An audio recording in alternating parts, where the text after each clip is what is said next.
বাংলা নাটক যদি আপনি পছন্দ করে থাকেন তাহলে আমি নিশ্চিত এই অভিনেত্রীর কোনো না কোনো নাটক অবশ্যই আপনি দেখেছেন, কিন্তু আপনি জানেন না যে বাস্তবে কে এই অভিনেত্রী এবং কি তার আসল পরিচয় এবং কিভাবে তিনি বাংলা নাটকে রাজত্ব করছেন সবকিছু জানতে পারবেন আজকের এই ভিডিওতে।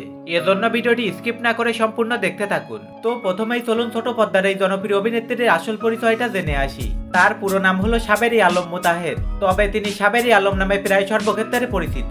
তিনি 1968 সালের 12 সেপ্টেম্বর তারিখে ঢাকায় জন্মগ্রহণ করেন। সাবেরি আলম শৈশবকাল থেকে ঢাকায় বেড়ে উঠেছেন। তার ছোট ভাই ওহির আলম টেলিভিশনে অনেক কাজ করেছেন। তিনি 1973 সালে থিয়েটারে তার কর্মজীবন শুরু করেন। 1990 সালে সাবেরি আলম একজন জনপ্রিয় অভিনেত্রী হয়েছিলেন, কিন্তু বিয়ের পর তিনি নিজেকে অভিনয় জগৎ থেকে সরিয়ে নিয়েছিলেন। দীর্ঘ 13 বছর পর 2007 সালে টেলিভিশন নাটক দিয়ে তিনি আবারও মিডিয়া জগতে ফিরে আসেন।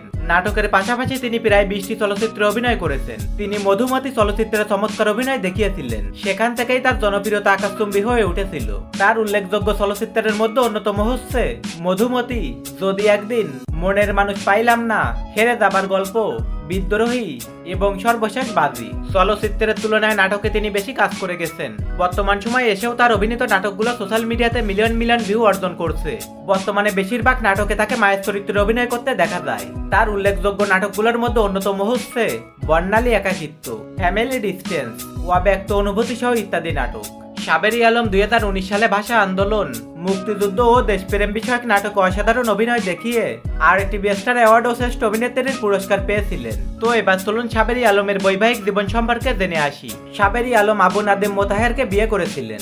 এই দম্পতির একটি সন্তানও রয়েছে, কিন্তু 2015 সালের 15 ফেব্রুয়ারি তারিখে সাবেরি আলমের স্বামী আবু নাদিম মোতাহের ইন্তেকাল করেন। তো বন্ধুরা, সাবেরি আলমের অভিনয় এবং তার নাটক দেখতে আপনারা কে কে পছন্দ করেন তা কমেন্টে লিখে জানিয়ে দেবেন। দেখা হবে পরবর্তী কোনো ভিডিওতে। ভিডিওটি ভালো লেগে থাকলে চ্যানেলটি সাবস্ক্রাইব করে পাশে থাকবেন।